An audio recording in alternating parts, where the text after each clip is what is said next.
Audio Jungle.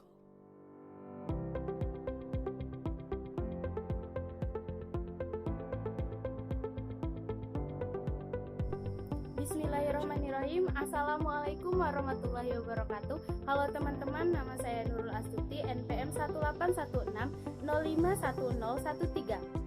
Di sini saya akan membahas materi mengenai komersialisasi dan transfer teknologi menurut para ahli dan menurut sudut pandang saya sendiri, serta satu perusahaan yang berhasil menerapkan komersialisasi dan transfer teknologi. Menurut Robert Gross, International Technology Transfer in Service, yaitu teknologi merupakan suatu pemikiran intelektual manusia yang lahir dari salah satu kegiatan penelitian dan pengembangan yang tentu saja membutuhkan waktu, tenaga, dan biaya.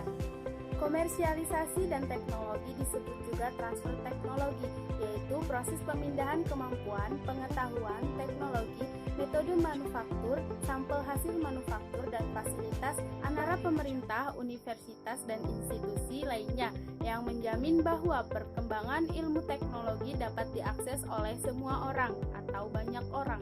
Jadi menurut saya, transfer teknologi adalah bagaimana cara kita memanfaatkan dan menguasai teknologi dengan baik yang tujuannya untuk komersil maupun non-komersil menggunakan metode yang berbasis tertentu dengan fasilitas lain sebagai pendukung dan mampu digunakan oleh banyak orang. Selanjutnya yaitu perusahaan yang berhasil dalam menerapkan sistem komersialisasi dan transfer teknologi, yaitu perusahaan Microsoft.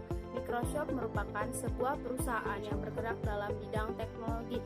Microsoft muncul karena kecintaan Bill Gates terhadap komputer. Pada saat ia bersekolah dan bertemu dengan partnernya untuk mendirikan Microsoft, yaitu Paul Allen. Pada saat kuliah pun, Bill Gates hanya menghabiskan waktunya untuk bermain-main dengan komputer sampai studinya tidak dapat diselesaikan. Nah, Bill Gates dan Allen lebih memilih untuk bekerja sama dengan sebuah perusahaan komputer dan produknya saat ini diberi nama Microsoft.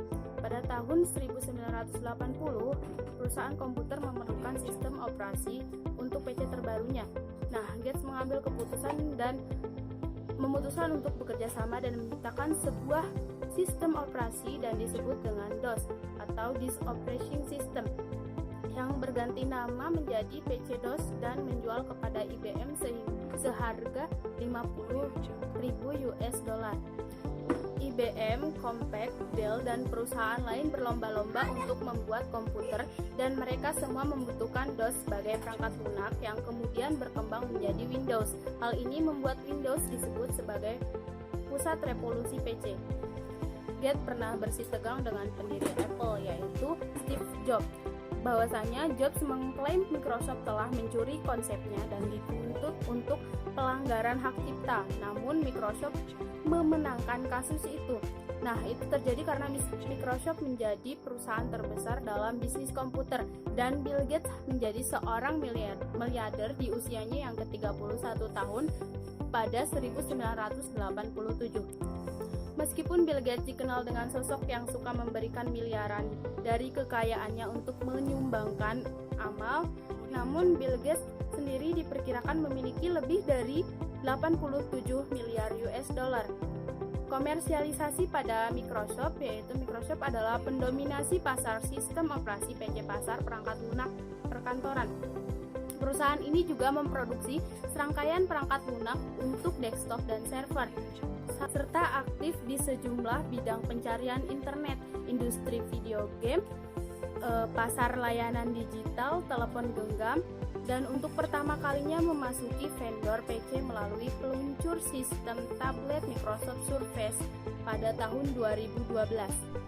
Microsoft Office didesain untuk dijalankan di bawah sistem operasi Linux, Mac OS X, dan Microsoft Windows. Aplikasi Microsoft Office terbaru yang diluncurkan pada 2013 adalah Microsoft Office 2013 dan Microsoft Office 2016.